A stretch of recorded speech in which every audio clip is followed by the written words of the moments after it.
High বন্ধুরা, কেমন আছো তোমরা সবাই? আমরা ভীষণ ভালো আছি, আশা করছি তোমরাও ভালো আছো। স্টে উইথ মুন্নির আর একটা নতুন ব্লগে তোমাদের সবাইকে অনেক অনেক স্বাগত। আজকে কোনো ডেইলি ব্লগ নয়, আমি কমিউনিটিতে একটা পোস্ট করেছিলাম যে আমার তো দুবার সিজার হয়েছে, তো তোমাদের যদি সিজার সংক্রান্ত কোনো প্রশ্ন থাকে তো আমাকে জানিও। তো আজকে সেরকমই একটা তোমাদের কোশ্চেনের অ্যান্সার দিতে কিউএনএ ভিডিও নিয়ে এসেছি। তো ভিডিওটা শুরু করছি, কেউ স্কিপ না করে পুরো ভিডিওটা দেখো, আশা করি অনেকের কাজে লাগবে। আর যারা নতুন আর কি মা হয়েছো বা দ্বিতীয়বারের জন্য মা হয়েছো বা হতে যাবে এরকম প্ল্যান করছো, তাদেরও কিন্তু ভিডিওটা অনেক কাজে লাগবে। তো ভিডিওটা স্কিপ না করে পুরোটা দেখো। আর চ্যানেলে কেউ নতুন হয়ে থাকলে চ্যানেলটা সাবস্ক্রাইব করে নিও। তো ভিডিওটা শুরু করছি, চলো। দেখো, প্রথমবার আমার সিজার হয়েছিল 7.5 বছর আগে, তারপরে আবার দ্বিতীয়বার সিজার হয়েছে। তোমরা আমাকে অনেকেই সিজার নিয়ে অনেক প্রশ্ন করেছো। সিজারের পরে কি করে নিজেকে সুস্থ করে তোলা যায়, কি কি ভুল করেছিলাম প্রথমবার, দ্বিতীয়বার যে ভুলগুলো করিনি, তার জন্য এবারে অনেকটাই তাড়াতাড়ি রিকভার করে গেছি। এই সমস্ত নিয়ে আমার একটা ভিডিও দেওয়া আছে, আমি ডেসক্রিপশানের লিঙ্ক দিয়ে দেবো, তোমরা চাইলে দেখে নিতে পারো। আর যদি মনে করো যে এই সম্পর্কে আমার বিস্তারিত আর একটা ভিডিও চাও, তো সেটাও আমাকে কমেন্ট করে জানিও। তো বেশি কথা না বলে চলো তোমাদের কমেন্টগুলো পড়তে থাকি। তো প্রথম যে কমেন্টটা এসছে সেটা হচ্ছে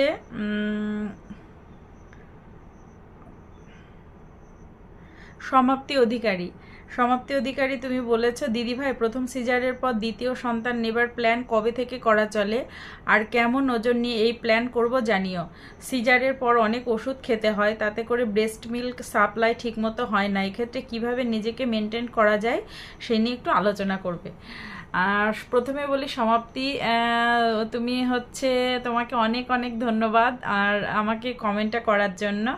আর দেখো, প্রথম সিজারের পর দ্বিতীয় সন্তান নেবার জন্য একটু বিস্তারিত আলোচনা করি। যেহেতু সিজারে আমি ডক্টরের সঙ্গে যখন কথা বলেছিলাম যে 7টা লেয়ার কেটে তারপরে আমাদের পেটের থেকে জরায়ুটা কেটে সন্তানটাকে বের করা হয়। এবার সেক্ষেত্রে 7টা লেয়ার কাটা মানে একটা বিরাট বড় অপারেশান। সেই অপারেশানটা থেকে সুস্থ হতে আমাদের কিন্তু অনেকটা সময় লেগে যায়। একটা সন্তান নেওয়া মানেই যেমন আমাদের শারীরিক একটা পরিবর্তন হয়, তেমনি আমাদের মানসিকও কিন্তু কিছু পরিবর্তন হয়, অবশ্যই পরিবর্তন হয়। আর সেটা আমাদের প্রথম অবস্থায় ফিরে আসতে এই শরীরটা যে প্রথমে একবারে তো কেটে দিল, তারপরে আস্তে আস্তে আস্তে আস্তে ওই কভার করতেই, ওই জায়গাটা কভার করতে সবাই বলে যে 6 মাস পর্যন্ত কোনো ভারী কাজ করতে নেই, 6 মাস পর্যন্ত কিছু করা উচিত নয়।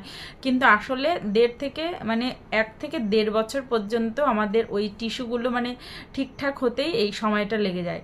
আর তারপরে যদি ঠিক আর এক জরায়ুটা পুরোপুরি তৈরি হতেই আর কি 2 বছর পর্যন্ত সময় লাগে। তো ডক্টরের মতে তো বলে 1.5 থেকে 2 বছর বা 3 বছর পরে একটা বাচ্চা নেওয়ার প্ল্যান করা উচিত। আর আমাকে যদি পার্সোনালি তুমি জিজ্ঞাসা করো যে মানে শারীরিক দিক দিয়ে বা মানসিক দিক দিয়ে আমি তো বলবো যে একটা বাচ্চা 3 বছরের বেশি 4 বছর হয়ে গেলে তারপর আর একটা বাচ্চা নেওয়া উচিত। কারণ কি বলতো, প্রথম বাচ্চাটার দেখভাল করা, খাওয়ানো, যত্ন, সব বাচ্চা তো খুব তাড়াতাড়ি যে সব কিছু শিখে যাবে তা নয়। আর এখন অনেকেই তো নিউক্লিয়ার ফ্যামিলিতে বিলং করি আমরা, তো সেক্ষেত্রে দেখভাল করার জন্য মা কিন্তু অনেকটাই নিজের লেবারটা দিয়ে দেয়, তা সেক্ষেত্রে তার স্বাধীনতাটা ফিরে আসতে একটু তো টাইম দরকার। সেই ক্ষেত্রে 3.5-4 বছর পরে কিন্তু দ্বিতীয় বাচ্চা নেওয়ার কথা চিন্তা করা যেতে পারে। আর যে কথাটা তুমি বলছো যে কেমন ওজন, অবশ্যই ওজনটা ভীষণ পরিমাণে মেনটেন করে। কারণ আমি যখন ডক্টর কাছে গেলাম তখন আমাকে ডক্টর বলেছিলেন যে সবাইকে দেখছিলাম যেরকম দেখছে, ওজনটা আর কি ঠিক খুব ভ্যারি করে। কারণ যদি তোমার বাচ্চা প্রেগনেন্সিতে তো প্রায় 10 থেকে 12 কিলো ওয়েট বাড়া উচিত। সেই ক্ষেত্রে যদি প্রথমেই যদি প্রচুর ওভার ওয়েট থাকে, তারপরে গিয়ে একটা হাই প্রেশারের সমস্যা, বিভিন্ন রকম সমস্যা থাকে, এবার ওয়েটটা তোমার শরীরের দিক মেনটেন করে তোমার নিতে হবে, তোমার কতটা ওয়েট মানে হাইট, তারপরে কত তোমায় আর কি বয়স কত, সেই হিসাবে তুমি ওয়েটটাকে একদম ব্যালেন্স করে নেবে। ঠিকঠাক ব্যালেন্স করে নিয়ে মানে তোমার যাতে ওভার ওয়েট না হয়ে যায় বা আন্ডার ওয়েট না হয়ে যায়, এই অবস্থায় কিন্তু বাচ্চা নেওয়াটা ঠিক। কারণ প্রেগনেন্সিতে অলমোস্ট কিন্তু ওয়েট গেন করা উচিত এবং ওয়েট গেন হবে। সেই ক্ষেত্রে যদি ওভার ওয়েট হয়ে যায় তাহলে কিন্তু একটা সমস্যা। তো আমার ক্ষেত্রে যেমন অনেকে আমাকে জিজ্ঞাসা করেছে, দিদি তোমার কতটা ওয়েট বেড়েছিল প্রেগনেন্সিতে? আমার 10 থেকে 12 কিলো মতো ওয়েট বেড়েছিল। তো আর সিজারের পর ওষুধ খেতে হয়, হ্যাঁ সিজারের পরে ওষুধ খেতে হয়। প্রথমে খেতে হয় হচ্ছে তোমার যে ব্যথা কমানোর জন্য যে ওষুধগুলো, তারপরে তোমার গ্যাসের ওষুধ, যদি গ্যাস হয় ওষুধ থাকে। আমার তো পটির সমস্যা হয়েছিল, পটি খুব টাইট হয়ে গেছিলো, সেই জন্য ওষুধ খেয়েছিলাম। আর আয়রন আর ক্যালসিয়ামের ওষুধটা খেতে অবশ্যই হয়। এবার দেখো এই সমস্ত ওষুধ খাওয়ার ফলে যে ব্রেস্ট মিল্ক সাপ্লাই হয় না, এটা কিন্তু মানে আমার সাথে হয়নি। মানে যে ওষুধ খাচ্ছি তার ফলে যে দুধ শুকিয়ে যাচ্ছে, এটা কিন্তু হয় না। বাচ্চাদের দুধ আসার জন্য কিন্তু অনেক রকম পদ্ধতি আছে, সেটা নিয়ে আমি হয় আলাদা একটা ভিডিও বানিয়ে দেবো, তোমরা যদি কেউ চাও যে বাচ্চার ব্রেস্ট মিল্কটা ঠিকঠাক রাখতে। আমার বড় ছেলেকে কিন্তু 6.5 বছর ধরে আমার দুধ খেয়েছিল আর কি, ব্রেস্ট মিল্ক খেতেও মানে একভাবে না আর কি, অন্যান্য খাবার সঙ্গে রাত্রেবেলা হয়তো খেত। আর প্রথম দিকে কিন্তু একদম শুধুমাত্র ব্রেস্ট ফিডিং করতো, আর সোনাও তো এখন ব্রেস্ট ফিডিং করে। তো সেই ক্ষেত্রে কিন্তু আমি কিন্তু এখনও প্রচুর মেডিসিনস খাই, কিন্তু সেই ক্ষেত্রে ব্রেস্ট ফিডের সঙ্গে কিন্তু কোনো সম্পর্ক নেই আর কি। ব্রেস্ট মিল্ক সাপ্লাই হওয়াটা নিজের কাছে একটা মাথায় রাখতে হবে যে আমার ব্রেস্ট মিল্ক হবে, আমি বাচ্চাকে ব্রেস্ট মিল্ক খাওয়াবো। দ্বিতীয় কথা, সবসময় সাক করাতে হবে, ও সবসময় যদি খেতে থাকে একাই ব্রেস্ট মিল্কটা চলে আসে, তবে প্রথম কারোর দেরি হয়। আর মায়ের খাদ্য খাবারের ওপরে কিন্তু বাচ্চার মানে মায়ের দুধ আসাটা কিন্তু একদম এটা নির্ভর করে। সেই ক্ষেত্রে ওষুধের সাথে আমার মনে হয় না কোনো সম্পর্ক আছে, যদি থাকে তাহলে অবশ্যই ডাক্তারের সঙ্গে কনসাল্ট করতে হবে। আর তুমি যেটা বলেছো পরের যে পয়েন্টটা, সেটা হচ্ছে এই তো তোমার 3টে প্রশ্নের ঠিকঠাক মতো আমি যতটা পারলাম উত্তর দিয়ে দেওয়ার চেষ্টা করলাম। তো কেমন লাগলো অবশ্যই জানিও। পরের প্রশ্নটা করেছো হচ্ছে প্রিয়াসী ব্যানার্জি, আমার সিজার হয়েছে 6 মান্থ, পেস্টিংয়ের ভিতরটা এখনও ভারী হয়ে আছে, ইউএসজিতে নর্মাল রিপোর্ট, এরকম কেন হয়েছে? এটা কিন্তু একদম স্বাভাবিক ব্যাপার, কারণ আমারও প্রায় 6 মাস হতে গেল, মানে 5 মাস হয়ে গেছে পেস্টিং করা হয়েছে সিজারে। আর হচ্ছে এখনও নিচের দিকটা কিন্তু খুব ভারী হয়ে আছে, এমনকি আমার হচ্ছে জায়গাটা যদি সিজারের যে সেলাইয়ের জায়গাটা তার সাইড দিয়ে যদি আমি হাত দিই বা চুলকাই বা কোনো রকম কিছু একটু টানাটানি করি, সেখানে কিন্তু আমার কি হয় মানে রি রি রি রি করে এরকম। এটা কিন্তু একদম স্বাভাবিক। সেই প্রথমে যে কথাটা বললাম, এটা পুরো টিস্যুটা মানে একটা তো জায়গায় কাটা হয়েছে, 7টা লেয়ার কাটা হয়েছে, সেটা প্রথম অবস্থায় আসতে গেলে প্রথম থেকে সেরেই তো আসবে, তা সেটা হতে গেলে তোমার 1 থেকে 1.5 বছর পর্যন্ত সময় লাগবে। এটা একদম নর্মাল। আর ইউএসজি যতক্ষণ করিয়ে নিয়েছে তাহলে তো কোনো সমস্যাই নেই, এটা একদমই নর্মাল। এটা আমার প্রথমবারেও হয়েছিল আর এবারে তো আছেই এখনও। আমি তো দেখ ঘরের সমস্ত কাজকর্ম সব কিছু করি, শুধু ভারী জিনিসটা তুলি না, একদম ভারী জিনিস তুলি না। আর হচ্ছে তোমার খুব মানে চাপ লাগে এমন কোনো কাজ করি না। তো এই ছিল তোমাদের প্রশ্ন। আর সিজার সম্পর্কে আমি যে একটা ভিডিও দিয়েছিলাম, ওখানে তোমরা অনেকে কমেন্ট করেছো, সবার প্রশ্নের উত্তর তো দেওয়া হয় না, তো সেখান থেকে আমি কিছু কোশ্চেন নিয়ে তোমাদের নাম সমেত উত্তর দেওয়ার চেষ্টা করছি। তো ওখানে একটা প্রশ্ন এসেছিল, একজন প্রশ্ন করেছে যে কত মাস সিঁড়ি দিয়ে উঠতে নেই, তোমার কি কোনো অসুবিধা হয়েছিল একটু জানাবে। আমি তো 6 মাস পর্যন্ত সিঁড়ি দিয়ে ওঠানামা করিনি, আমি বাবার বাড়িতে ছিলাম যখন প্রথম সিজার হয়েছিল। আর তো ওখানে তো আমাদের দোতলা বাড়ি, এখানে তো আমার হচ্ছে একতলা বাড়ি বলে আমার সিঁড়ির কোনো ব্যাপার নেই, কিন্তু আমি কিন্তু 6 মাস পর্যন্ত ওখানে সিঁড়ি দিয়ে ওঠানামা করিনি, মানে বিশেষ প্রয়োজন ছাড়া উঠিনি আর কি। তবে যাদের বাড়ি মানে কি দোতলা বাড়ি, তাদের হয়তো মানে প্রথম 1 মাস তো অতি অবশ্যই মানে মানা উচিত যে সিঁড়ি দিয়ে মোটেই ওঠানামা করবে না। তারপরে 2য় মাসের পরে হয়তো দিনে 1-2 বার হয়তো উঠলে, কিন্তু খুব সাবধানে, আর একদম নামার সময় খুব ধরে ধরে সাবধানে নামা উচিত।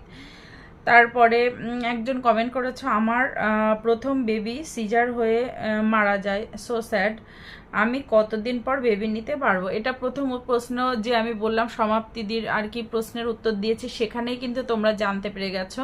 মানে তুমি যে প্রথম সিজার হওয়ার মিনিমাম 1.5 থেকে 2 বছর পরে বাচ্চা নেওয়ার জন্য চেষ্টা করা যেতে পারে, কারণ ওই লেয়ারগুলো জোড়া লাগতেই না আমাদের প্রচুর টাইম লেগে যায়। এবার একটা জরায়ু কেটে বাচ্চা বের করা হয়েছে, সেই ক্ষেত্রে আবার জরায়ুটা ঠিকঠাক জায়গায় আসবে, যদি না আসে সেখানে যদি আবার আর একটা বাচ্চা আসে তাহলে জরায়ুটা ফেটে যাওয়ার সম্ভাবনা, অনেক রকম মানে আর কি ক্ষতির সম্ভাবনা থাকে। সেই জন্য একটু দেরি করেই কিন্তু বাচ্চাটা নেওয়া উচিত।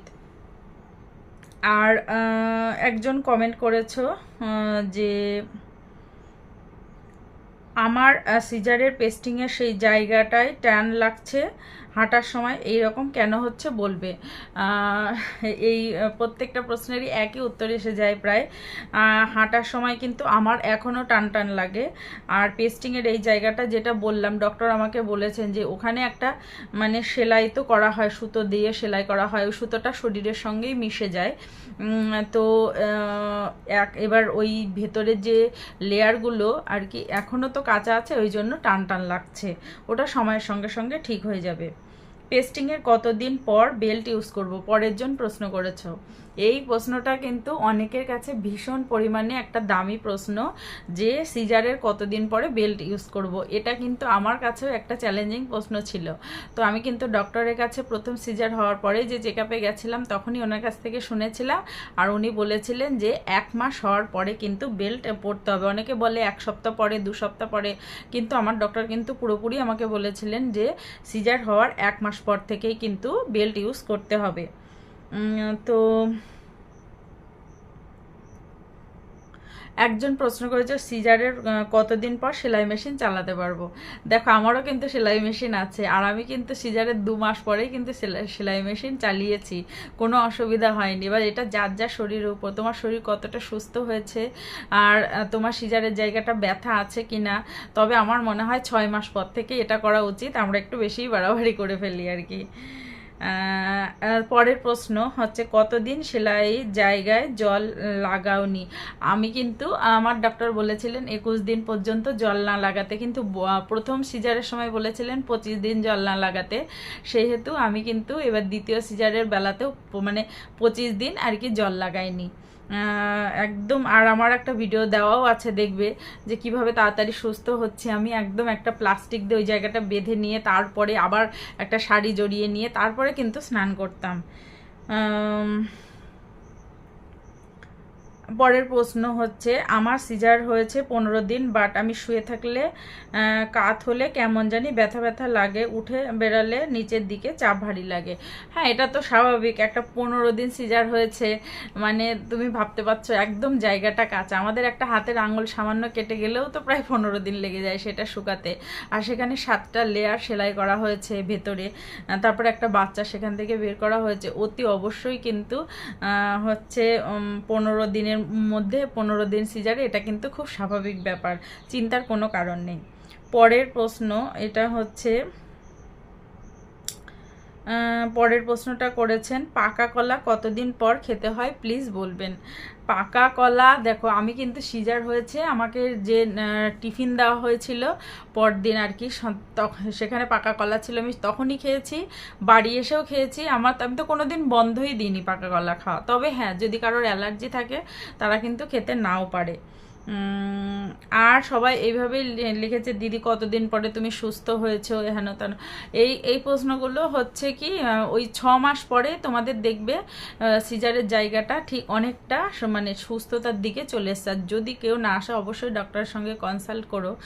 আর সিজারের পর আমরা যে ভুলগুলো করে থাকি এই নিয়ে না হয় আমি আরেকটা ভিডিও নিয়ে আসবো, আমার অলরেডি তো ভিডিও দেওয়াই আছে যে কি কি ভুল করলে পরে সিজারের পরে মারাত্মক ক্ষতি হয়। আর আমরা নিজের অজান্তেই সেই ভুলগুলো করে ফেলি। তো আজকে ভিডিওটাতে সেটা আলোচনা করতে গেলে অনেক বড় হয়ে যাবে ভিডিওটা। আজকে ভিডিওটা আমি এখানেই শেষ করছি, আর আশা করি তোমাদের সব প্রশ্নের উত্তর আমি দিতে পেরেছি। যদি আরও কিছু প্রশ্ন থাকে তাহলে অবশ্যই কমেন্ট করে জানিও। আর সবাই ভালো থেকো, সুস্থ থেকো। আজকে ভিডিওটা এখানেই শেষ করছি। ধন্যবাদ।